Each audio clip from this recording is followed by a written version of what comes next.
بختاور بھٹو زرداری 25 جنوری 1990 کو کراچی کے lady dolphin ہسپتال میں پیدا ہوئیں۔ اس وقت ان کی والدہ محترمہ بے نظیر بھٹو وزیر اعظم پاکستان کی حیثیت سے اپنے فرائض سر انجام دے رہی تھیں۔ یوں بختاور تاریخ کی ایک ایسی پہلی اولاد ہیں جس کو کسی برسر اقتدار خاتون وزیر اعظم نے جنم دیا۔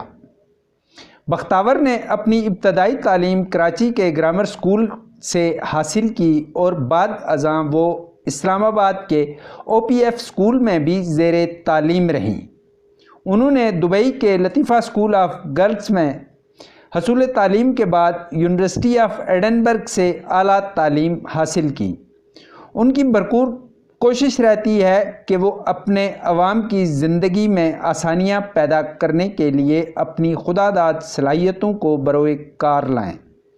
اگرچہ ان کی سیاسی امور میں زیادہ دلچسپی نہیں ہے، تاہم وہ اس باب میں حقائق سے آگاہی ضرور رکھتی ہیں۔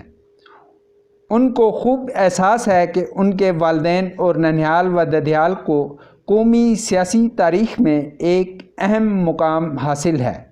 اسی احساس کے تحت وہ اپنی روزمرہ زندگی کی ترجیحات کا تعین کرتی ہیں۔ انہیں تعلیم کے شعبے سے خصوصی دلچسپی ہے، جس کا اندازہ یوں کیا جا سکتا ہے کہ وہ شہید Zulfikar Ali Bhutto institute of science and technology foundation اور سندھ پیپلز ویلفیئر ٹرسٹ کی ٹرسٹی ہیں۔ 30 جنوری 2021 کو ان کی شادی محمود چودھری کے ساتھ ہوئی۔ ان کے پہلے بیٹے کا نام میر حاکم محمود چودھری ہے۔